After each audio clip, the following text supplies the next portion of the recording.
नमस्कार मित्रों, राजकीय महाविद्यालय बनेड़ा भीलवाड़ा में आपका स्वागत है। अभी हम चर्चा कर रहे हैं आपके परीक्षा पेपर में आने वाले जो लघु प्रश्न हैं, अनिवार्य प्रश्न संख्या 1, जिसमें कुल प्रश्नों की संख्या 10 होती है। प्रत्येक प्रश्न 1.5 अंक का होता है और दूसरे वाला जो प्रश्न होता है उसमें प्रश्नों की संख्या 5 जो कि 3 अंक का होता है। 5 प्रश्न करने होते हैं। ये दोनों ही प्रश्न जो पहले वाले होते हैं, कुल मिला के 15 लघु प्रश्न आते हैं 30 अंक के।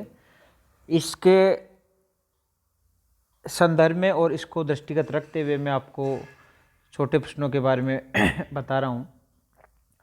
आज हम चर्चा करेंगे 2 टॉपिक। एक तो आप देख रहे हो, जैसा कि आपको दिखाई दे रहा है, पश्चिमी विक्षोभ, वेस्टर्न डिस्टर्बेंस जो है।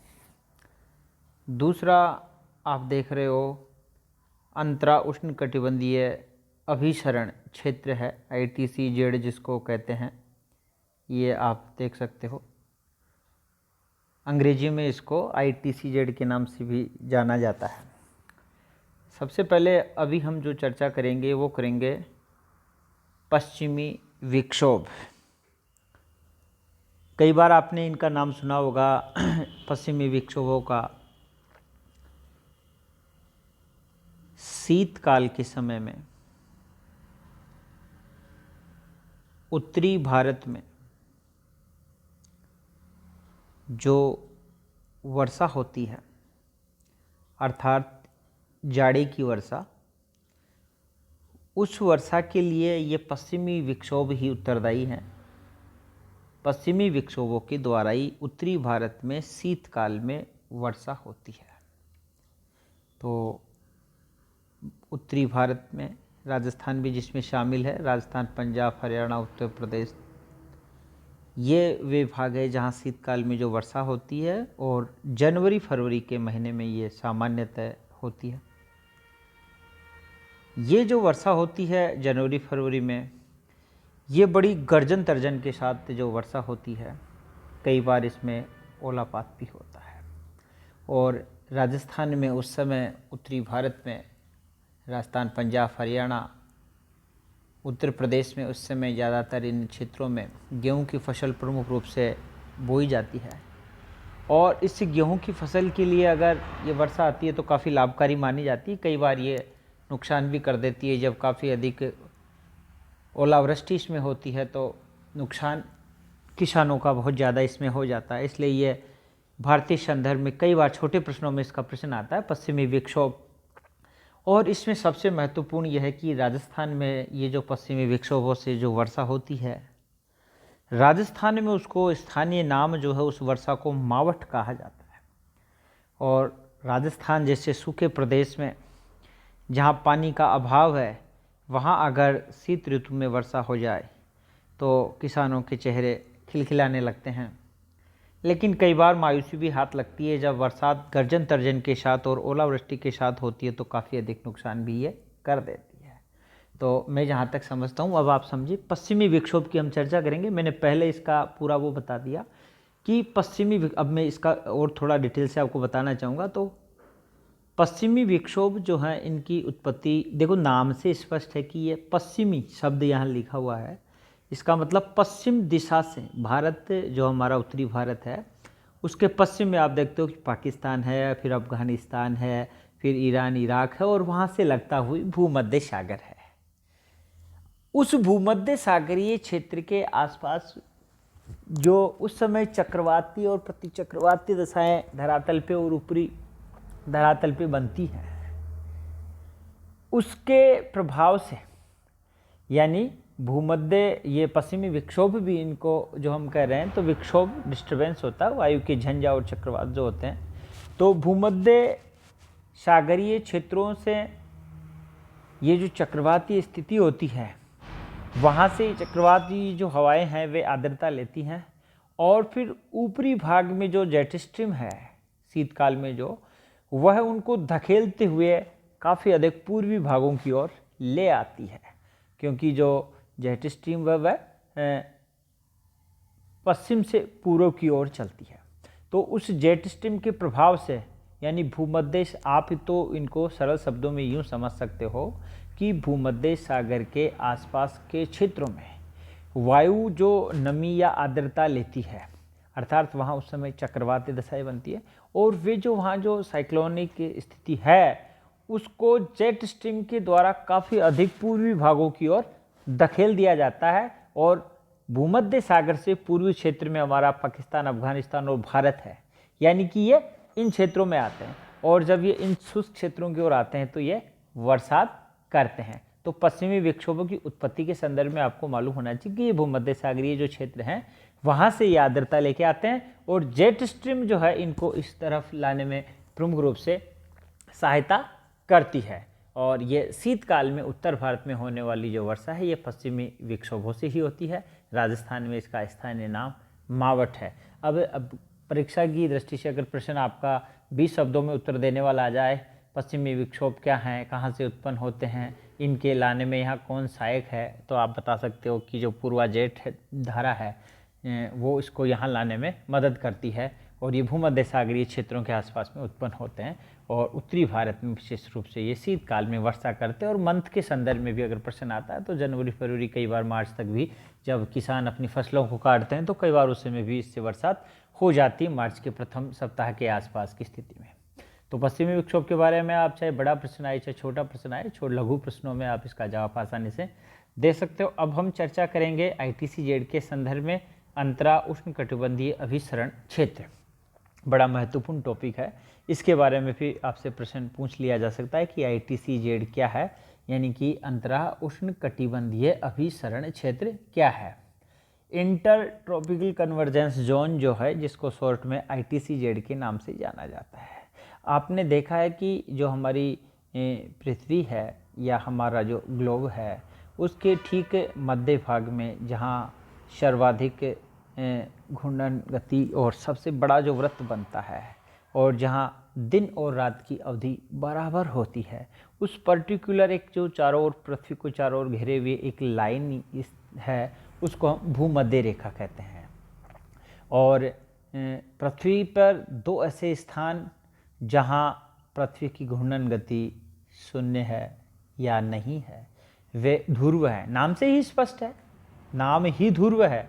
ध्रुव का मतलब स्थिर है, इसका मतलब दो बिंदु ऐसे हैं जो स्थिर हैं, और उन उत्तरी और दक्षिणी ध्रुवों के ठीक बीच वाला जो भाग है जहाँ पृथ्वी का जो घेरा है, पृथ्वी का जो उभार है वह सबसे ज़्यादा है, और वह जो स्थान है उसको हम विषुवत रेखा के नाम से उसको जानते हैं। इक्विनॉक्स है ये, और इक्विनॉक्स का मतलब यह है कि यहाँ दिन और रात की अवधि पूरे वर्ष बराबर होती है।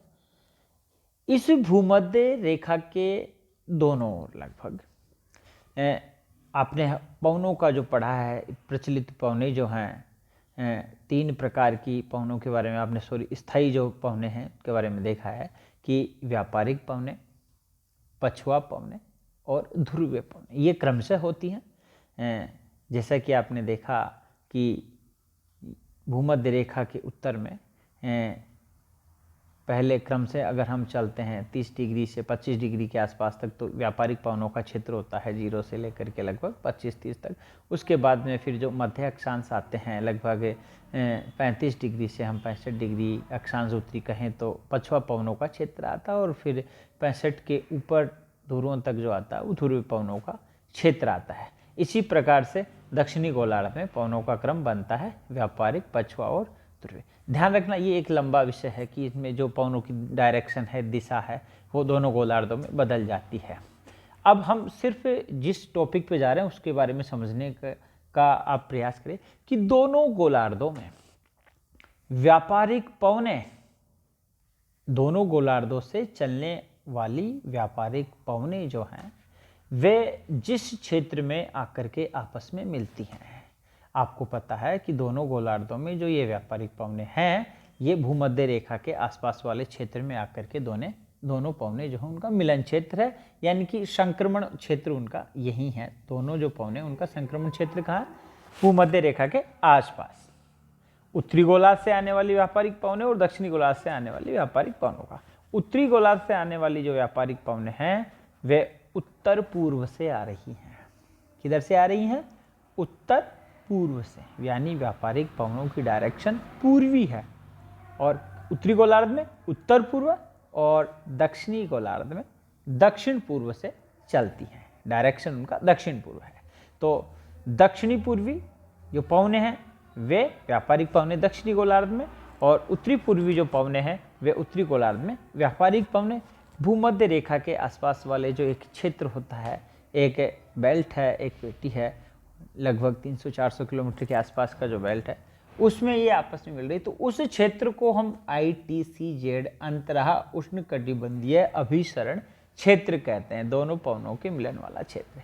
ये जो ITCZ वाला जो क्षेत्र है उसके बारे में सबसे महत्वपूर्ण बात यह है कि यहाँ दोनों पवनें आपस में मिलती है। ये न्यून वायुदाब का, लो प्रेशर का क्षेत्र होता है।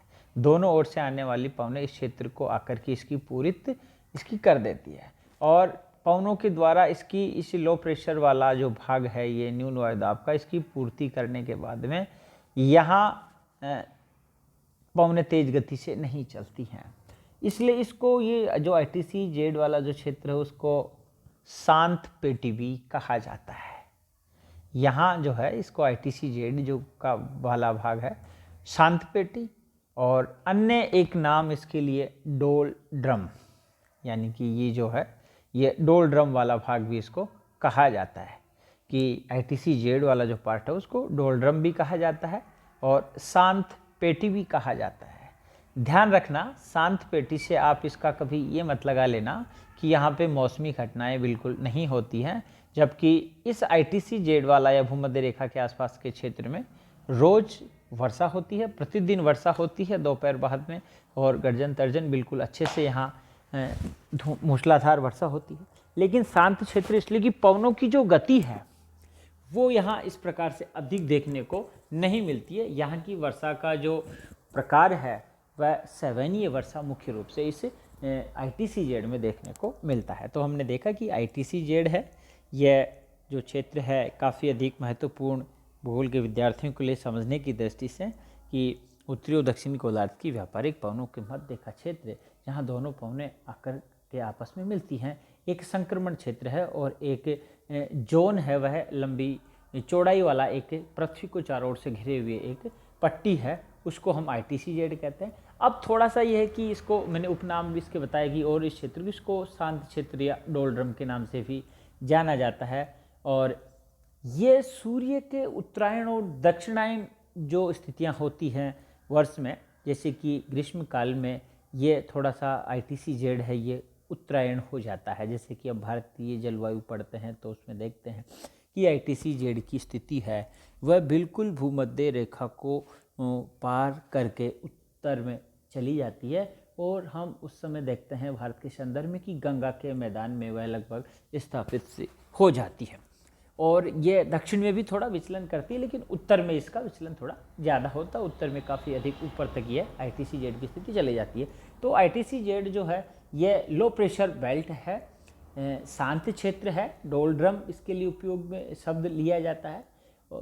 और मौसमी परिघटनाओं के संदर्भ में मैंने बताया प्रतिदिन ही यहाँ वर्षा होती है, और घने वन, सदाबहार वन इसी क्षेत्र में देखने को मिलते हैं। तो अब आप ITCZ के बारे में मेरे ख्याल से अच्छे से समझ गए होंगे कि अंतरः उष्ण कटिबंधीय अभिसरण क्षेत्र। देखो तापमान बहुत ज़्यादा होता है इसलिए इसका नाम उष्ण कटिबंध है, और अंतरा शब्द यहाँ आया है कि यहाँ दोनों ओर से जो हवा यहाँ पर मिल रही है, अभिसरण भी लास्ट में हुआ है कि दोनों ओर से आने वाली पवनों का यहाँ अभिसरण आपने देखा। तो दोनों परीक्षा दृष्टि से दोनों टॉपिक हैं जो महत्वपूर्ण हैं, और आगे जो फिर वीडियो मैं आपको भेज रहा हूँ उसमें भी आपको इसी प्रकार के छोटे प्रश्न अधिक से अधिक मैं भेजने का प्रयास करूँगा। मेरा प्रयास यही है कि जो मैं आपको अभी बता रहा हूँ वो आपके अच्छे से समझ में आ जाए। तो दो टॉपिकों का हमने अभी जिक्र किया, एक तो पश्चिमी विक्षोभों का जिक्र किया कि पश्चिमी विक्षोभ क्या हैं और राजस्थान के संदर्भ में उपयोगिता, उनके लाभ हानि, जो भी सब कुछ मैंने बताया, जो भी इस प्रश्न की प्रकृति हो वैसे आप उनको लिख सकते हो। दूसरा मैंने ITCZ का